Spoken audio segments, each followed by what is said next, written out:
तेनालीराम की कहानियाँ।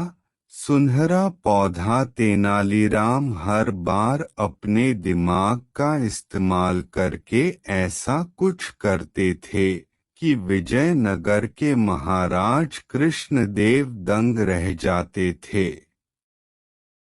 इस बार उन्होंने एक तरकीब से राजा को अपने फैसले पर दोबारा विचार करने को मजबूर कर दिया। हुआ यूं कि एक बार राजा कृष्णदेव किसी काम के चलते कश्मीर चले गए। वहां उन्हें एक सुनहरे रंग का खिलने वाला फूल दिखा। वो फूल महाराज को इतना पसंद आया कि वो अपने राज्य विजयनगर लौटते समय उसका एक पौधा अपने साथ लेकर आ गए। महल पहुंचते ही उन्होंने माली को बुलाया।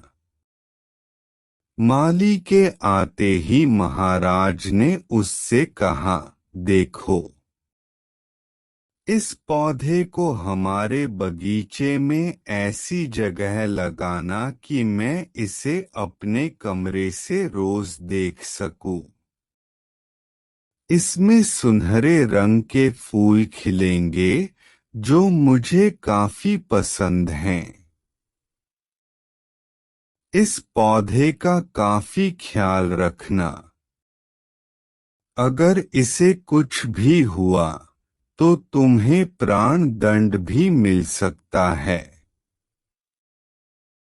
माली ने सिर हिलाते हुए राजा से पौधा लिया और उनके कमरे से दिखने वाली जगह में उसे लगा दिया।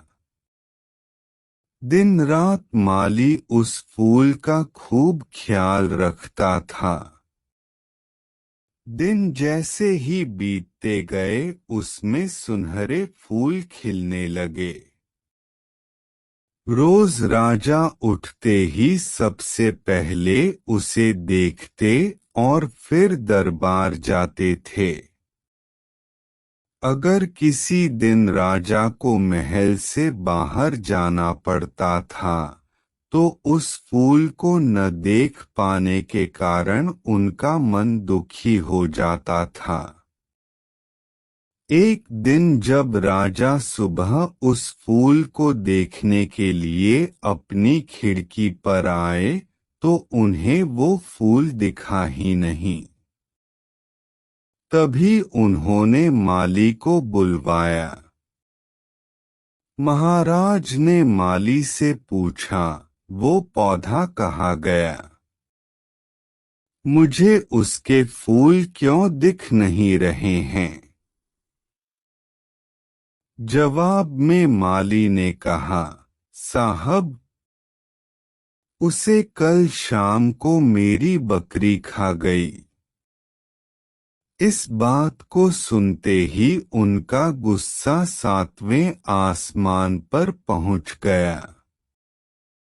उन्होंने सीधे राजमाली को 2 दिन बाद मौत की सजा सुनाने का आदेश दे दिया। तभी वहां सैनिक आए और उसे जेल में डाल दिया। माली की पत्नी को जैसे ही इस बारे में पता चला, वो दरबार में राजा से फरियाद करने पहुंची। गुस्से में महाराज ने उसकी एक बात न सुनी। रोते रोते वो दरबार से जाने लगी। तभी एक व्यक्ति ने उसे तेनालीराम से मिलने की सलाह दी। रोते हुए माली की पत्नी ने तेनालीराम को अपने पति को मिली मौत की सजा और उस सुनहरे फूल के बारे में बताया। उसकी सारी बात सुनकर तेनालीराम ने उसे समझा बुझाकर घर भेज दिया। अगले दिन गुस्से में माली की पत्नी उस सुनहरा फूल खाने वाली बकरी को चौराहे में ले जाकर डंडे से पीटने लगती है। ऐसा करते करते बकरी अधमरी हो गई। विजयनगर राज्य में पशुओं के साथ इस तरह का व्यवहार करना मना था। इसे क्रूरता माना जाता था।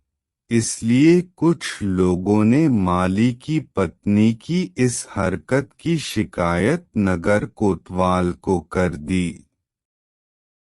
सारा मामला जानने के बाद नगर कोतवाल के सिपाहियों को पता चला कि यह सब माली को मिले दंड की वजह से वो गुस्से में कर रही है। यह जानते ही सिपाही इस मामले को दरबार में लेकर गए। महाराज कृष्णराज ने पूछा कि तुम एक जानवर के साथ इतना बुरा व्यवहार कैसे कर सकती हो?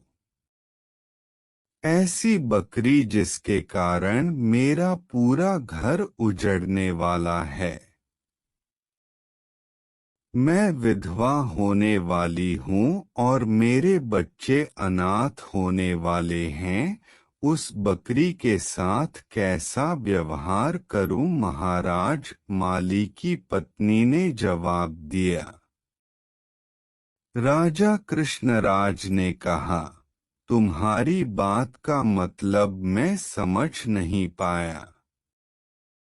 ये बेजुबान जानवर तुम्हारा घर कैसे उजाड़ सकता है? उसने बताया, साहब, ये वही बकरी है जिसने आपके सुनहरे पौधे को खा लिया था। इसकी वजह से आपने मेरे पति को मौत की सजा सुना दी है। गलती तो इस बकरी की थी, लेकिन सजा मेरे पति को मिल रही है। सजा असल में इस बकरी को मिलनी चाहिए, इसलिए मैं इसे डंडे से पीट रही थी।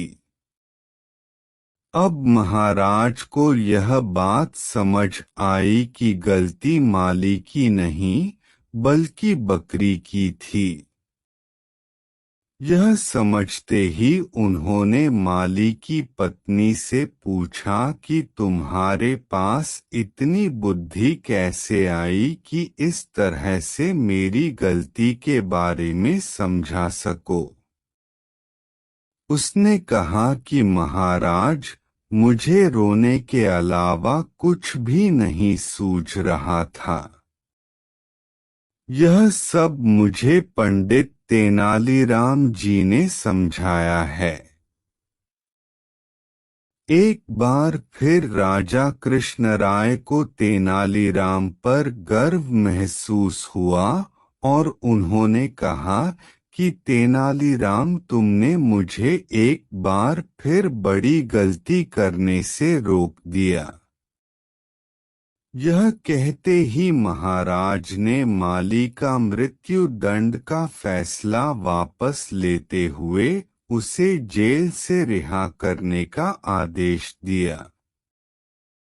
साथ ही तेनालीराम को उनकी बुद्धि के लिए 50,000 स्वर्ण मुद्राएं उपहार के रूप में दी। कहानी से सीख: समय से पहले कभी भी हार नहीं माननी चाहिए। कोशिश करने से बड़ी से बड़ी मुसीबत से निपटा जा सकता है। Please subscribe.